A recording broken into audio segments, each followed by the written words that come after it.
Hello, engineering fam. Welcome to another episode of Get on Code. On today's episode of Get on Code, we're going to be setting up our Qiskit environment. For those who don't know, Qiskit is IBM's open source SDK for working with quantum computers at the post level for circuits and application module development. For this tutorial, you're going to need a couple of things. First, you're going to need Anaconda to set up a virtual environment. And second, you're going to need some beginner level Python skills. So, with that being said, let's go ahead and get right into it.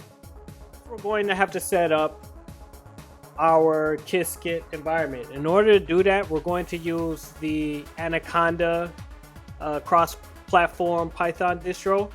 The Anaconda is how we're going to use our Jupyter notebook and more specifically our Jupyter lab to create our Qiskit environment. So go ahead and pause this and go to Anaconda and download it, and we'll start back up. The navigator all set up and installed.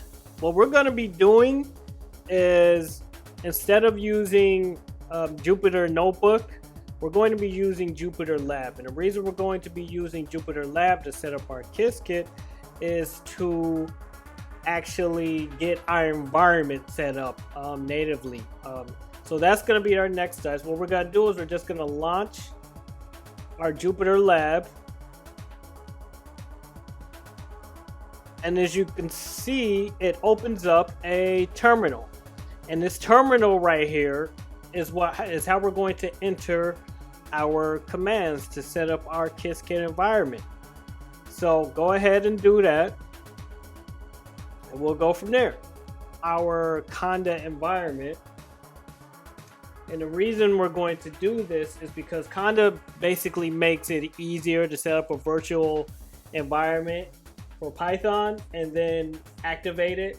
So it's just a really easy tool in Jupyter to get you started on your installation. So first, let's go Conda create -n for new and name, and then Python. Again, we don't really need to do this right now because we already have Python 3 natively installed right here, as you can see.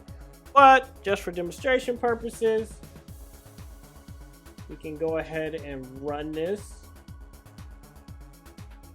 Now, when it gets to this point where it says proceed, yes or no, you don't really need to, because there's no way in Jupyter to proceed. So what you need to do is just restart the kernel so that the changes can go into effect. So what you do is just right click and you just go to restart kernel. Yes. So it's going to ask me, do you want to start a recurrent variables are lost? Yes. Okay. And then we want to actually activate our Conda virtual environment.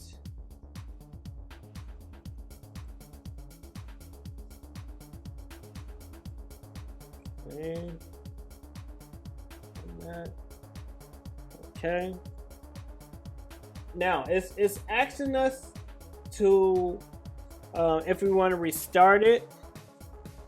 I don't believe we need to, because we can use this little command conda list to see if it's actually been activated. But first, we're going to install Qiskit.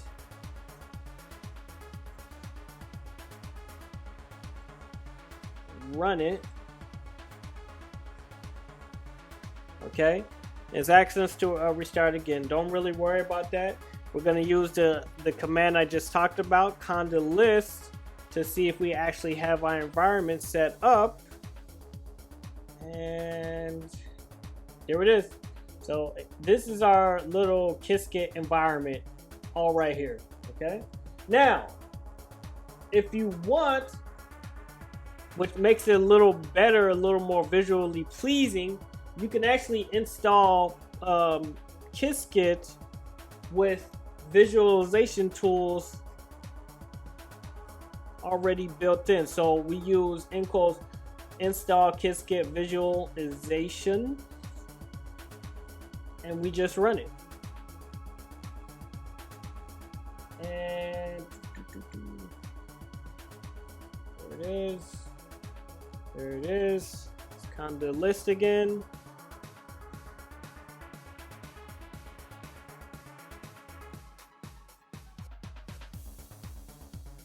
And there it is. Yep. Okay. And once we get more into it, we'll use more of the visualization tools. But we now officially have our Qiskit environment all set up. So now we are officially able to connect to IBM's quantum computer using our virtual environment, Python, Anaconda, and just a few short commands. So now we're ready to start programming and coding on our first quantum computer. All right, so now that we have our environment all good and set up, let's summarize, shall we? First, of course, we downloaded and set up our Anaconda. Then we set up our Conda virtual environment with just a few short commands. Next, with just a little bit of Python code, we installed Qiskit tools within our Jupyter lab. So that's pretty much it for getting started with Qiskit. Stay tuned for the next video in our Get on Code Qiskit tutorial series. So that's it, engineering fam. Now, go make something cool.